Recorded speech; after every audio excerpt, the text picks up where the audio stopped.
ముఖ్యంగా ఈ కోటరీలో ఉన్న వ్యక్తులకు అత్యంత దగ్గరైన వ్యక్తులనే అధినాయకుడికి దగ్గరగా తీసుకెళ్తారు.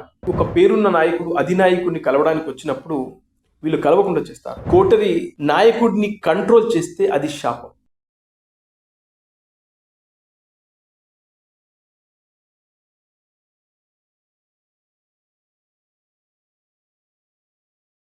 హలో ఫ్రెండ్స్, నేను రాజీవ్ గారు. రాజకీయాల్లో కోటరీ అనే ఒక పదం తరచూ వినబడుతుంది. నిన్న విజయసాయిరెడ్డి కోటరీ, జగన్ చుట్టూ ఉన్నటువంటి కోటరీ వల్లే జగన్మోహన్ రెడ్డి మళ్ళీ అధికారంలోకి రావడం కష్టం, ఆ కోటరీ వల్లే జగన్మోహన్ రెడ్డి పోయిన ఎన్నికల్లో ఓడిపోయాడని చెప్పాడు. మళ్ళీ ఈ కోటరీ అనే పదం మీడియాలో నానడం మొదలైంది. అసలు ఈ కోటరీ అంటే ఏంటి అంటే, కోటరీ అంటే ఓ నాయకుడి చుట్టూ ఉండే ఒక చిన్న టీం, ఓ సన్నిహిత వర్గం. ఆ నాయకుడు ఎవరిని కలవాలి, ఎవరిని కలవకూడదని డిసైడ్ చేసేది ఈ కోటరీ. అలాగే ఏ విషయం లోపలికి వెళ్ళాలి, ఏ విషయం బయటకి రావాలి అనేది కంట్రోల్ చేసేది కూడా ఈ కోటరీయే.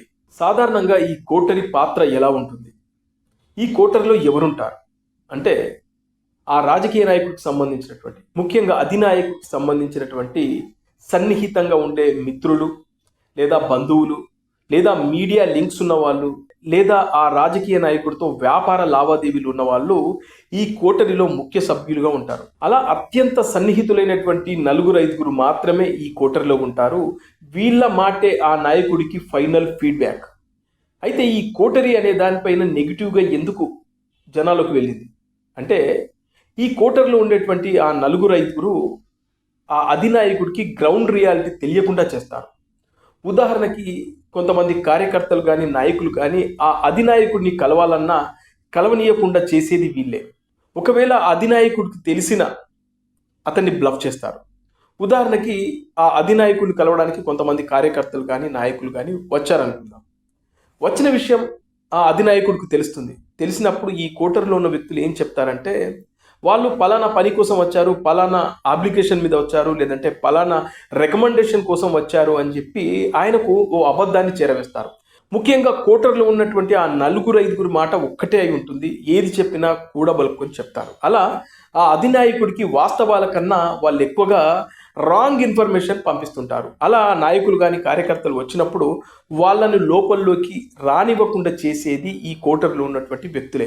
ముఖ్యంగా కోటరీలో ఉన్న వ్యక్తులకు అభద్రతా భావం ఎక్కువ, ఇన్సెక్యూరిటీ ఫీలింగ్ ఎక్కువ. ఉదాహరణకి ఒక పేరున్న నాయకుడు అధినాయకుడిని కలవడానికి వచ్చినప్పుడు వీళ్ళు కలవకుండా చేస్తారు. ఎందుకంటే ఒకవేళ అతను వచ్చి కలిశాడనుకో, అతను ఆ అధినాయకుడికి ఎక్కడ దగ్గర అవుతాడేమోననే భయం వీళ్ళలో బాగా ఉంటుంది. ముఖ్యంగా ఈ కోటరీలో ఉన్న వ్యక్తులకు అత్యంత దగ్గరైన వ్యక్తులనే ఆ నాయకుల్ని మాత్రమే అధినాయకుడికి దగ్గరగా తీసుకెళ్తారు. అలా ఆ అధినాయకుడికి గ్రౌండ్ రియాలిటీ తెలియకుండా చేస్తారు. అంటే ఒకరి పాలన కాదు, కొంతమంది పాలనలా మారిపోతుంది. అందుకే కోటరీ పైన విమర్శలు. ముఖ్యంగా ఆ నాయకుడు కోటరీలో చిక్కుకున్నాడు, ఆ కోటరీ వల్లే ఆ నాయకుడు ఇబ్బందులు పడుతున్నాడు, ఆ కోటరీ వల్లే ఆ పార్టీ సర్వనాశనం అవుతుందనే మాటలు మనం తరచూ వింటుంటాం. ఉదాహరణకి ఇప్పుడు ఎవరైతే విజయసాయిరెడ్డి చెప్పిన మాటలు కూడా అవే. ఎందుకంటే జగన్మోహన్ రెడ్డి ఆ కోటరీలో చిక్కుకున్నాడు, ఆ కోటరీ ఆయనను తప్పుదో పట్టిస్తుంది, అందువల్లే ఆయన మళ్ళీ అధికారంలోకి రావడం చాలా చాలా కష్టం.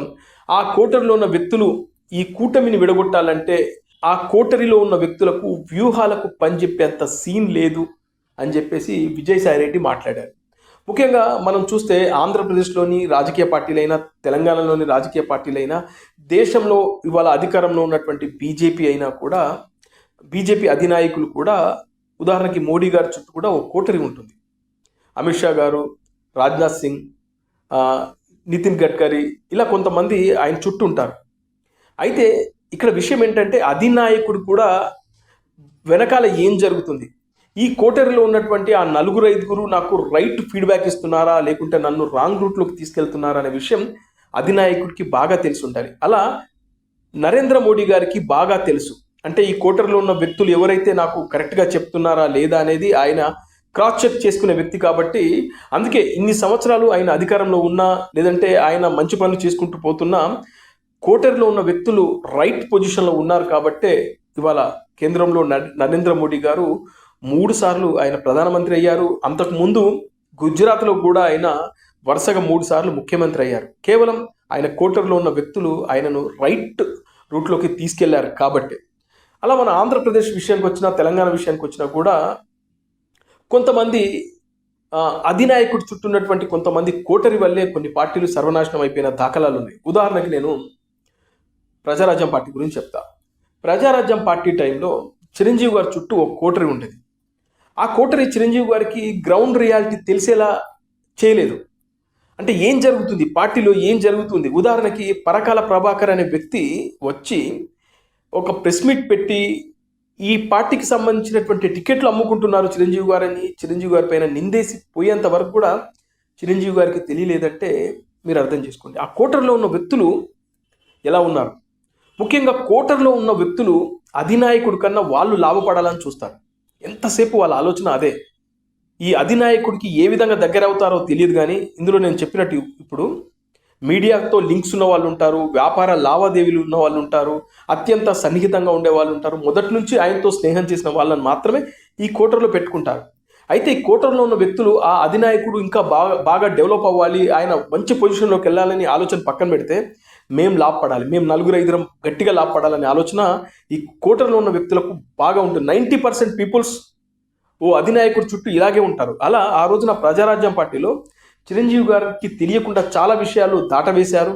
అలా ఆ రోజున ప్రజారాజ్యం పార్టీ అనుకున్నంత స్థాయిలో, ఆశించిన స్థాయిలో ఫలితాలు రాకపోవడానికి కారణం ఈ కోటరి అనేది ప్రధానంగా వినబడ్డ మాట. ఆ రోజున ఈ కోటరికి అనుకూలంగా ఉన్న వ్యక్తులను తీసుకొచ్చి టికెట్లు ఇప్పించుకున్నారు.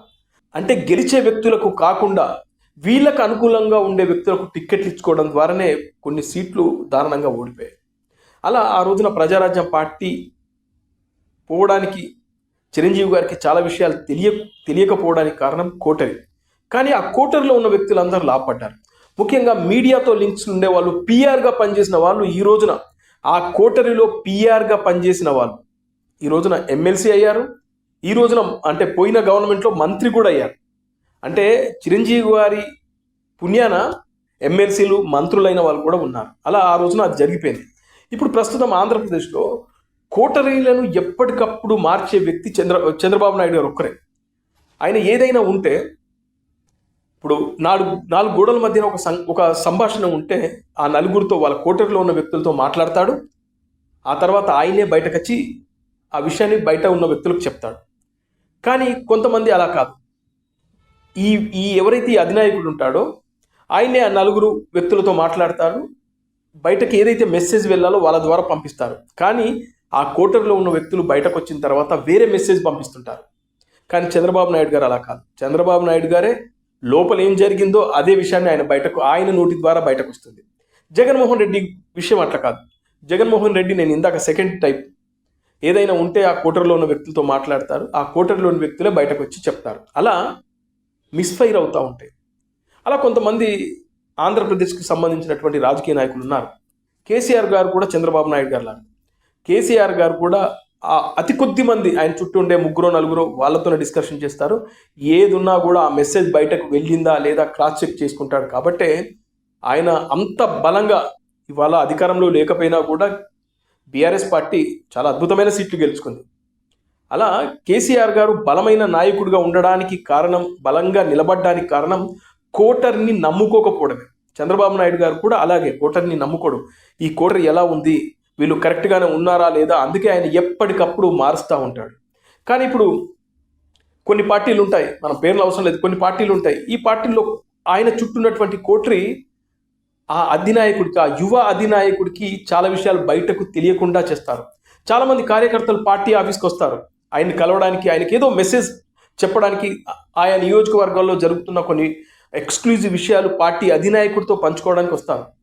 కానీ ఆ కార్యకర్తల్ని, ఆ నాయకులు లోపలికి రానివ్వరు. ఎందుకంటే వీళ్ళకు అనుకూలంగా ఉన్న వ్యక్తులు కాదు. ఒకవేళ వీళ్ళు లోపలికి వస్తే వీళ్ళెక్కడ అధినాయకుడికి దగ్గర అవుతారనే అభద్రతా భావంతో ఆ నాయకులను, కార్యకర్తల్ని లోపలికి రానివ్వకుండా బయట నుంచి బయటకే సెక్యూరిటీ గార్డులను పెట్టించి బయట నుంచి బయటకు పంపిస్తారు. ఇది ప్రస్తుతం ఆంధ్రప్రదేశ్లో ఒక రాజకీయ పార్టీలో జరుగుతుంది. అలా ఆ పార్టీ అధినాయకుడు కూడా చాలా విషయాలు తెలియదు. రేపు తెలుసుకునేటప్పటికీ సీన్ రివర్స్ అయిపోతుంది. అయ్యో ఆ రోజున నాకు తెలియదే అంటే వీళ్ళు అప్పటికే లాభాలు పొందారు, లబ్ధి పొందారు. నేను మళ్ళీ మళ్ళీ చెప్తున్నా, కోటరీలో ఉన్న వ్యక్తులు ఎంతసేపు వాళ్ళ సొంత లాభాల కోసం చూస్తారు. వాళ్ళకి పదవులు కావాలి, వాళ్ళ అనుకూలంగా ఉండే వాళ్ళకు పదవులు ఇప్పించుకోవాలి, వాళ్ళు లాభపడాలి ఆర్థికంగా, అదేవిధంగా పరపతి పరంగా అన్ని విధాలుగా లాభపడాలని కోరుకునే వాళ్ళే ఈ కోటరీలో ఉన్న వ్యక్తులు. అందుకే చంద్రబాబు నాయుడు గారు కోటరీని నమ్మడు. కానీ అదేంటో కొంతమంది నాయకులు కోటరీని నమ్ముకొని రాజకీయాలు చేస్తూ ఉంటారు. పాపం వాళ్ళకు రియాలిటీ తెలియదు. అలా కొంతమంది కొన్ని రోజులు అయిపోయేసరికి ఆ పార్టీ పరిస్థితి రోడ్డు మీద పడ్డప్పుడు నేను ఈ కోటరీ వల్ల నష్టపోయాననే విషయం ఆఖరిలో తెలుసుకుంటే లాభం లేదు. అందుకే నిన్న విజయసాయి రెడ్డి గారు చెప్తున్నారు, ఈ కోటరీని నమ్ముకొని జగన్మోహన్ రెడ్డి ఇబ్బందులు పడుతున్నాడు, పార్టీ మళ్ళీ అధికారంలోకి రావడం చాలా చాలా కష్టమని ఆ విషయం నిన్న చెప్పడం జరిగింది. అలాగే మీకు అనుమానం రావచ్చు, మరి కోటరీ లేకుండా రాజకీయాలు సాధ్యమేనా అంటే, నిజం చెప్పాలంటే కోటరీ లేకుండా రాజకీయాలు చేయడం కష్టమే. ఎందుకంటే అధినాయకుడు ప్రతి దానికి ఆయన బయటకు వచ్చి చెప్పలేడు. అందుకే కొందరి మీద ఆధారపడి ఉంటాడు. కానీ కోటరీ హద్దుల్లో ఉంటే బెటర్. అదేవిధంగా కోటరీ మంచి విషయాలని కానీ చెడు విషయాలు కానీ ఎప్పటికప్పుడు గ్రౌండ్ రియాలిటీని అధినాయకుడికి చెప్తుండాలి.